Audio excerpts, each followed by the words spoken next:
하나님의 말씀 사무엘하 16장입니다. 하나님의 말씀 사무엘하 16장 5절에서 8절까지 말씀입니다. 사무엘하 16장 5절에서 8절까지의 말씀 한 절씩 교독하여서 읽겠습니다. 다윗 왕이 바후림의 이름에 거기서 사울의 친족 한 사람이 나오니 게라의 아들이요 이름은 시므이라. 그가 나오면서 계속하여 저주하고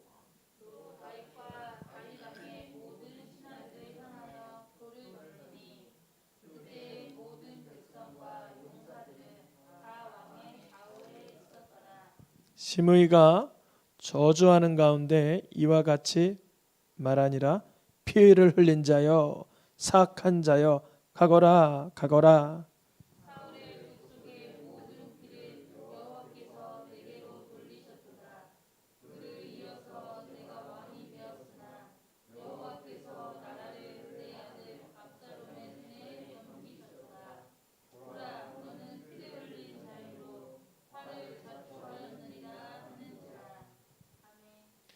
네, 오늘 말씀은 축복의 통로로 우리가 쓰임받기 위해서 넘어야 하는 가장 큰 산맥에 우리는 도착했습니다. 우리는 그동안 내가 축복의 통로로 쓰임을 받아야지 말로 축복의 언어로 또한 주는 것으로 인내하는 것으로 축복의 통로가 되어야지 말씀을 들었습니다. 우리가 축복의 통로로 쓰임받기 위해서 좋아하는 사람을 축복하고 평범할 때 축복하는 것은 이해가 되는데 이건 원수, 나를 박해하는 자, 나를 저주하는 자를 축복하라고 하니까 여기 우리의 감정선이 탁 막혀 올라오고 우리의 혈기가 꿈틀거리기 시작합니다. 먼저 말씀드리는 건 저주하는 자를 축복하는 건 우리의 성향과 성품과 성질과 인품으로 불가능합니다. 하나님이 시키신 건데 이건 불가능합니다라고 하나님께 고백하시길 축복합니다. 하나님, 오늘도 좋은 말씀이네요. 내가 이거 물론 해낼 수 있어요. 저주하는 자를 축복하라는 오늘 말씀은요, 우리가 축복의 통로로 쓰임받기 위해서 넘어야 하는 가장 큰 산맥입니다. 어마어마한 산이에요. 이 산을 넘지 못하여 가정이, 형제가, 일가가, 공동체가 깨어지는 것이 대부분입니다. 이 산맥을 넘는 것은 인간의 의지와 인간의 연단, 인간의 훈련으로 불가능합니다. 나를 박해해, 내 뺨을 때렸어, 내 것을 뺏었어 하는 자, 말씀에서 축복하라 그랬지? 얼씨구 좋다, 축복해야지. 그렇게 안 된다는 거예요. 이미 나를 박해하고 저주하고 빼앗고 모멸감을 주고 나를 비난하는 그러한 대상에게는 우리가 똑같이, 아니요, 어떻게 똑같이 갚을 수가 있어요? 2배는 고통스럽게 해야죠. 뺨을 쳤으니 다리를 부러뜨려야 되고 나를 험담했으니 그 사람이 아주 내동댕이 치게 만들어 버려야지 우리가 속 시원하다라고 육체는 발끈하고 있습니다. 그러한 내 옛사람의 소용돌이치는 속사람을 확인해야 돼요. 축복의 통로로 쓰임받기 위해서 넘어야 하는 이 저주하는 자를 축복하는 지점. 그런데요, 이 세상에서 가장 큰 저주가 뭐냐 물어보신다면 말씀에서 어긋나는 거예요. 가장 큰 저주가 뭐라고요?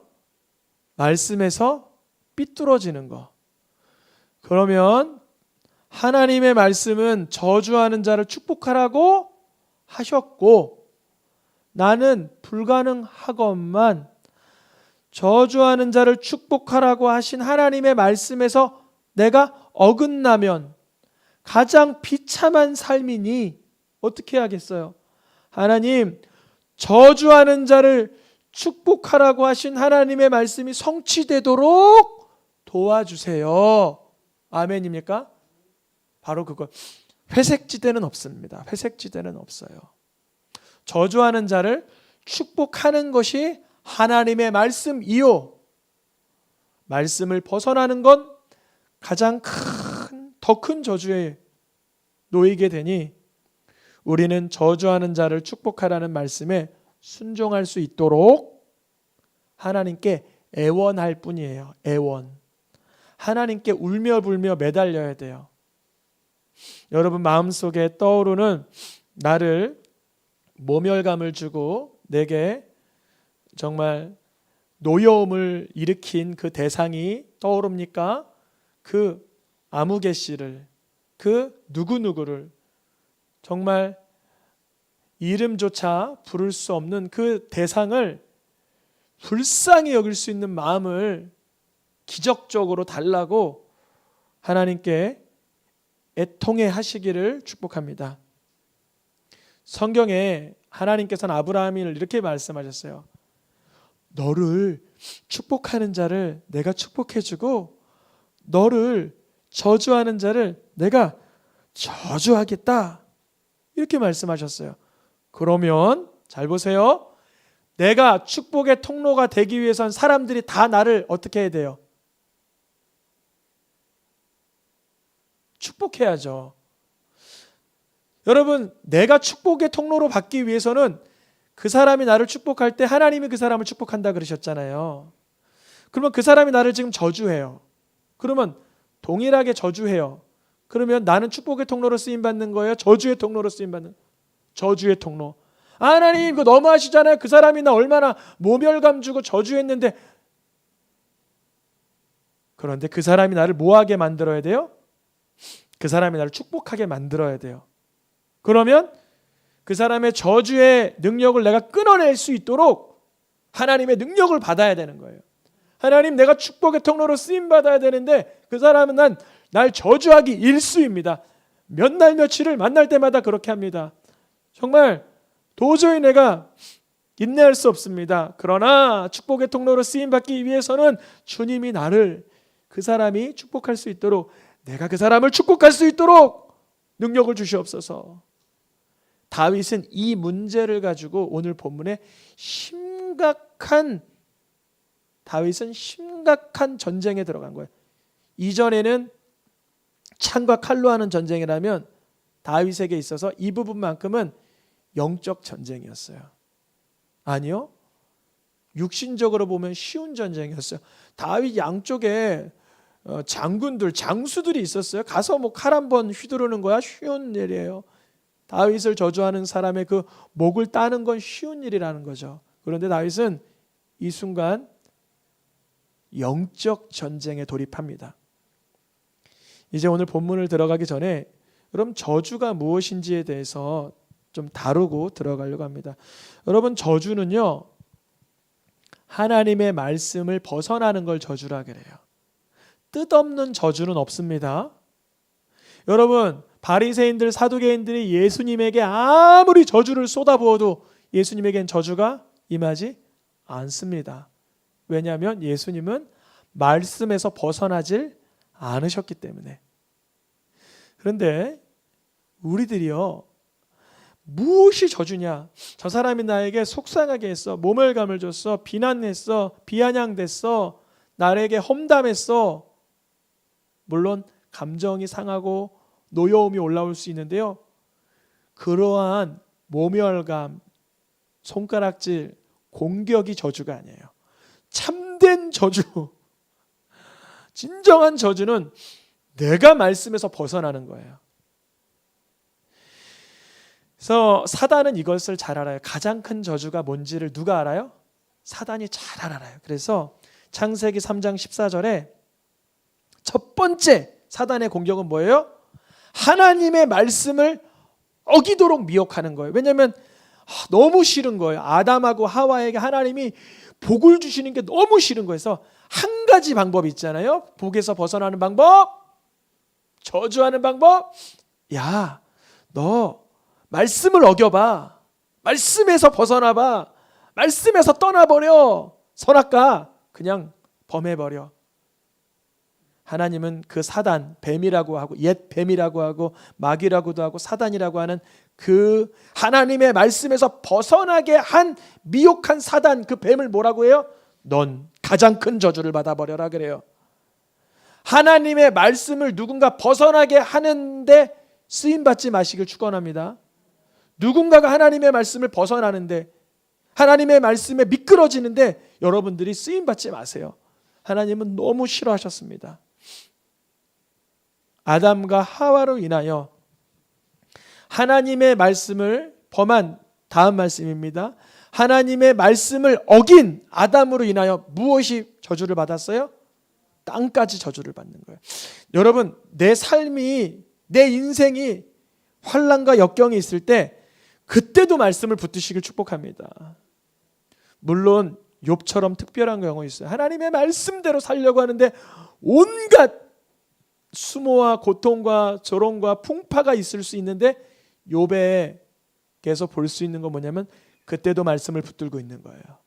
말씀에서 떠나지 않으려고 정말 애원하고 버둥버둥거리다 결국은 하나님의 인자하심 가운데 은혜를 맛보게 됩니다.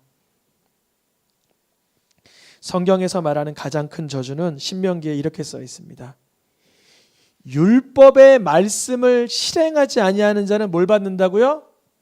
저주를 받는다. 그러니까 뜻없는 저주가 아니라 근거가 어디에 있어요? 말씀에 있는 거야.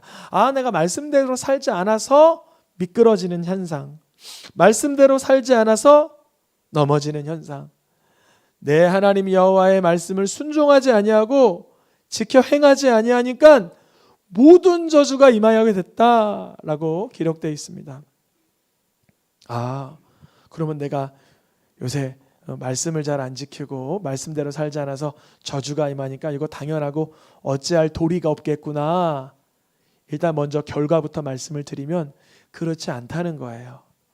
우리는 물론 말씀을 듣지 않아 넘어지고 깨어지고 어두워지고 쓰러지고 정말 잘못되나 그 저주를 예수님께서 끊어지게 했다라는 그 믿음, 예수님이 날 위해 한 몸의 그 저주를 다 받아내셨다라는 그 믿음이 있으면 저주는 떠나갑니다. 이게 정말 비밀이에요. 정말 하나님의 말씀에서 벗어나면 저주인데, 하나님의 말씀에서 어긋나면 저주인데, 그렇게 살 수밖에 없는 우리 인생들을 아시고 저주를 한 몸에 받아버리신 분, 예수님입니다. 이 말씀에서 벗어나는 것이 저주다라는 거 똑똑히 알고 있던 사람이 다니엘이었어요. 다니엘이 뭐라고 고백하냐면, 같이 읽어볼까요? 주의 율법을 범하고 치우쳐 가서 주의 목소리를 듣지 아니하였으므로 이 저주가 우리에게 내렸을 때. 다니엘은 누구예요? 남유다의 귀한 정말 하나님의 사람인데, 바벨론의 포로로 끌려가서 그 포로로 있는 그 바벨론에서도 하나님의 은혜로, 하나님의 능력으로 관직을 몇 대의 왕에 걸쳐서 나라의 소용돌이 속에도 그대로 유지할 수가 있었던 다니엘은 자기 민족이 왜 이렇게, 자기의 조상들이 왜 이렇게, 우리의 백성들이 왜 이렇게 무너져 내릴 수밖에 없었는지를 발견했던 거예요. 한 가지였어요. 뭐예요? 말씀을 범하고 치우쳐 갔습니다. 듣질 않았습니다. 여러분, 우리가요 가장 좋은 은사 중에 은사는 뭔지 아세요?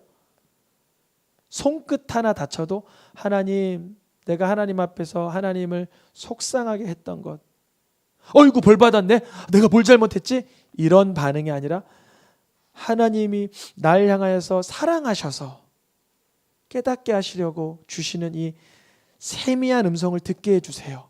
이게 가장 큰 은사인 줄 믿습니다. 다리가 부러져도, 손가락이 다쳐도, 뭐 미끄러져도 하나님하고 아무런 상관없이 내가 오늘 주섬주섬 하지 못했구나, 부지런하지 못했구나, 내가 좀 더 잘했어야 되는데, 하나님하고 상관없는 내 중심적인 인생관, 거기서 탈피하여 하나님을 기쁘시게 하는 것이 무엇일까 바라보시길 축복합니다. 이 말씀을 벗어나는 것이 가장 끔찍한 일이라는 것을 다니엘이 알고 수많은 믿음의 사람들은 알고 있었어요. 물론 하나님과 상관없는 인생들도 있잖아요. 하나님 말씀하고 전혀 상관없는 사람들, 대부분 서로를 향하여 무엇을 주고받아요? 저주를 주고받아요. 앞에 보이는 데서는 잘 안 하지만, 저도 이제 직장 생활을 몇 년 해보니까 직장 생활에서 윗사람 험담하는 건 다반사더라고요. 없을 때 꼭 이제 험담을 이렇게 하더라고요. 그러니까 이제 하나님의 말씀 없는 사람들의 그 폭언, 언행, 하나님께서 그건 어떻게 쓰시냐면요, 그냥 서로 돌고 돌게 하세요. 돌고 돌게. 왜 기드온의 아들이 자기 형제를 죽인 그 아비멜렉을 저주하잖아요. 요담은 저주하고 아비멜렉은 죄짓고, 서로 죄짓고 저주하고, 죄짓고 저주하면 다 망하는 거예요. 그래서 세상에 수많은 사람들은 아무리 건강하고 아무리 많이 벌고 아무리 명예가, 아무리 권력이, 아무리 인기가, 아무리 뭐가 이렇게 막 덩실덩실 돼도 서로 푸념하고 험담하는 말로 인하여 다 사그러지는 거예요. 그렇게 소용돌이 치는 것입니다. 즉 축복과 저주의 원리를 몰라서 부지 중에 서로를 다 저주하며 사는 거예요. 죽었으면, 잘못됐으면, 고소하게 됐으면, 아주 나쁘게 됐으면, 아주 그냥 멸절하게 됐으면, 이런 마음이 계속 부부지간에도, 자녀지간에도, 형제지간에도, 이웃지간에도 이 저주를 끊어낼 여력이 없는 거예요. 그래서 사사기와 사무엘상에 보면 어떤 내용이 나오냐면요, 노란 글씨만 읽어보겠습니다.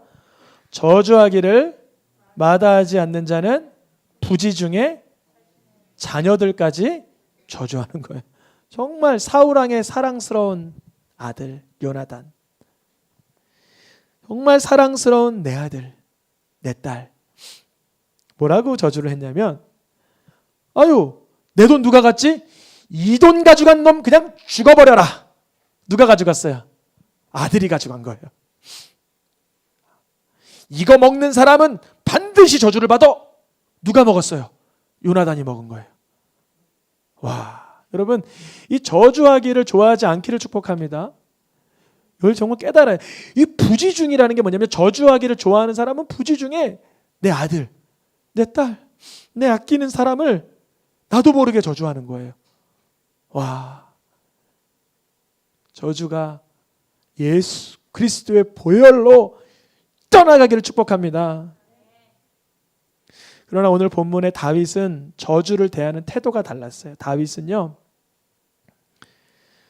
사울 왕 앞에 서기 전에 골리앗을 만나잖아요, 다윗이. 근데 골리앗이 오늘 본문에는 없지만 사무엘상 17장에 골리앗이 딱 등장하자마자 다윗을 저주하는 거예요. 자기 신의 이름으로.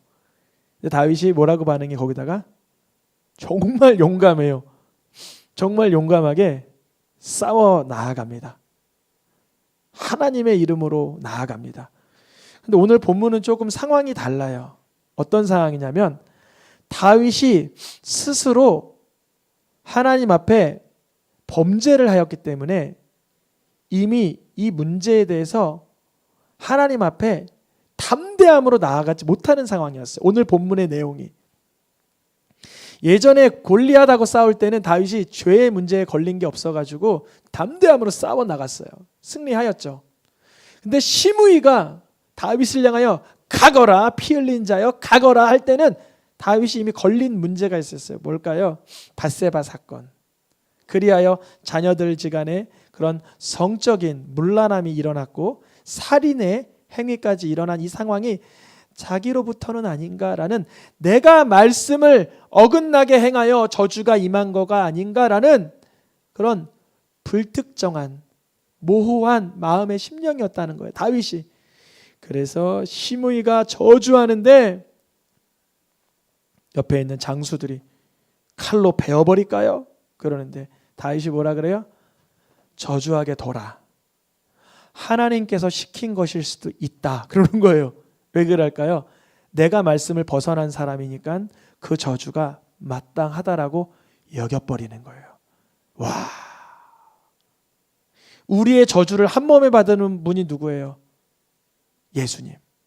그러면 자기의 저주를 인정한 사람이 누구예요? 다윗인 거예요.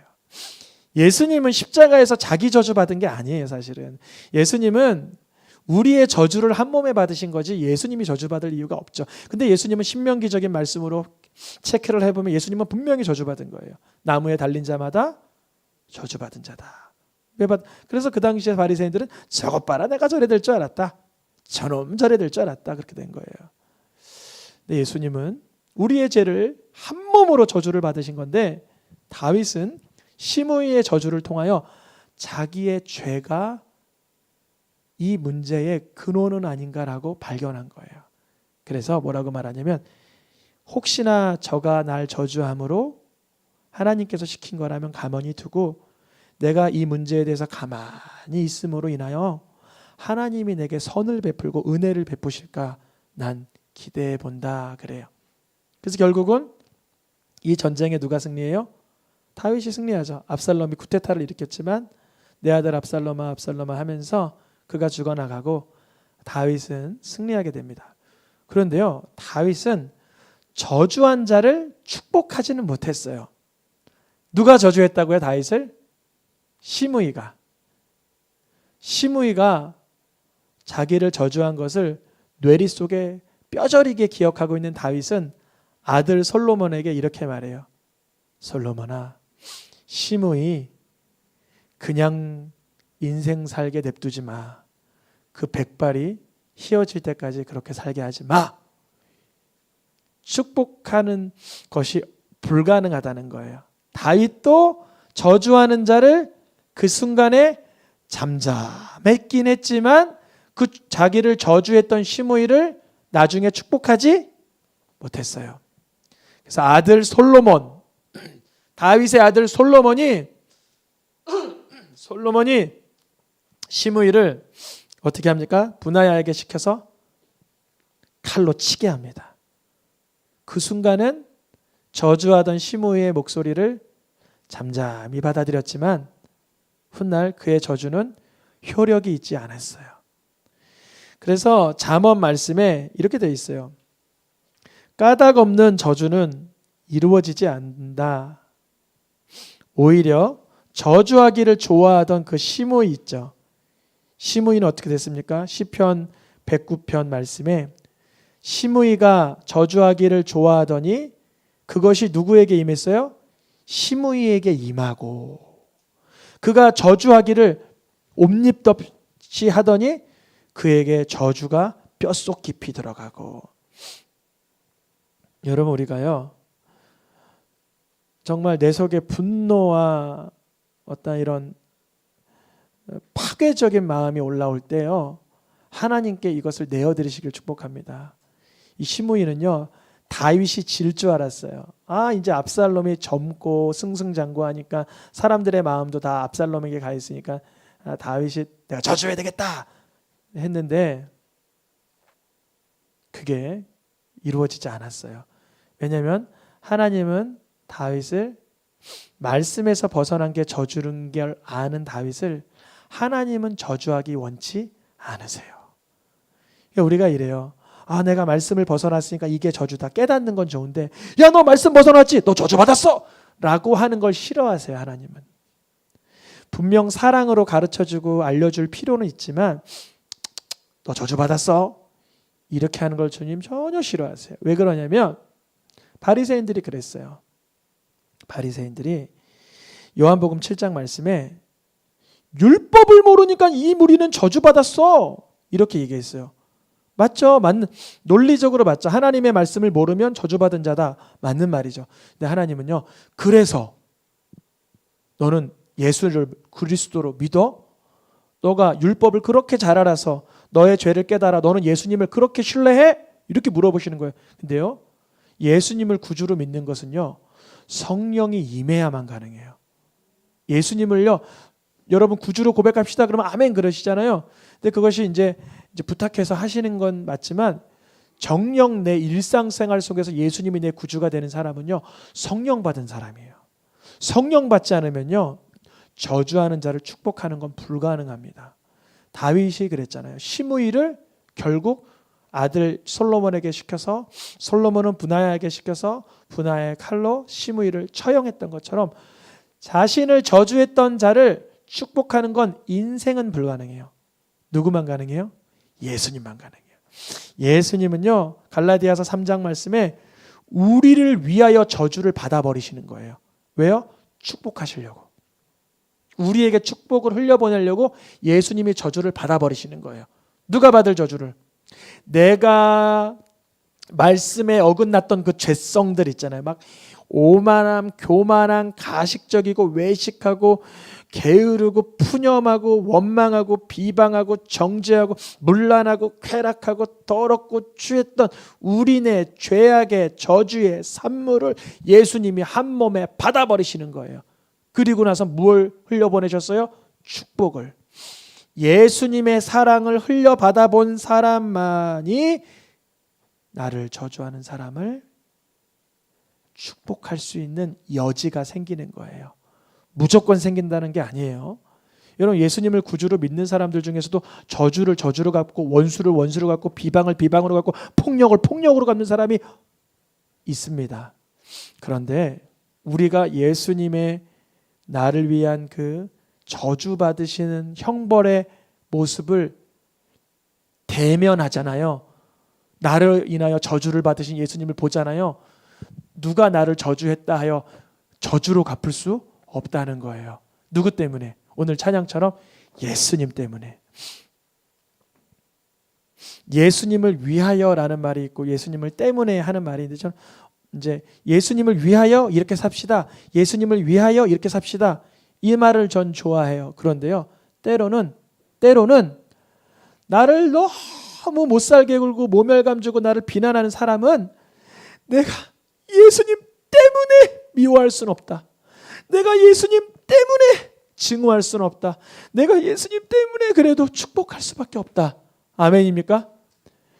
아주 선하고 긍정적이고 적극적이고 역동적인 마음으로 예수님 위하여 삽시다 이럴 때도 있지만 내가 예수님 때문에 이 모멸감에서 저주하지 않는다. 내가 예수님 때문에 이 저주, 이 박해, 이 공격, 이 박해 속에서도 나는 저주하지 않으리라. 누구만 가능해요? 예수의 사랑을 받은 자만이.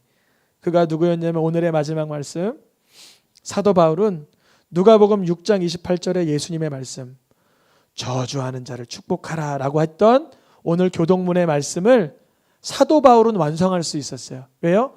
사도 바울이 자신이 얼마나 살인자였고 얼마나 박해하는 자였고 얼마나 교회를 못 살게 굴던 자였는지 자기 자신을 아는데 그 자신을 위해서 저주받은 분이 예수님이라는 걸 발견하고 난 뒤에, 예수님이 그리스도라는 걸 발견한 뒤에는 사도 바울은 박해하는 자를 축복하라라고 예수님과 똑같이 말할 수가 있었어요. 오늘 말씀, 축복의 통로로 쓰임을 받으라에 가장 큰 산맥에 여러분은 도착했습니다. 이 산맥을 어찌 넘으실래요? 예수님만 바라볼 때 넘을 수 있어요.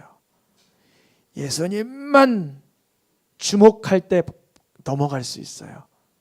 이 산을 넘으면요, 엄청난 평화와 평강이 부어지면서 복이 쏟아져 부어지는 줄 믿습니다. 왜냐? 이 사람은 누가 건드려도 저주가 안 나가니까 복의 통로로 오묘하게 쓰기에 너무 좋은 거예요. 자칫 복을 줬다가 이 사람을 공격하는 사람을 이 사람이 저주해버리면 하나님의 전략이 흔들리는 거 아니에요? 그런데 우리 저주하는 자를 축복하라.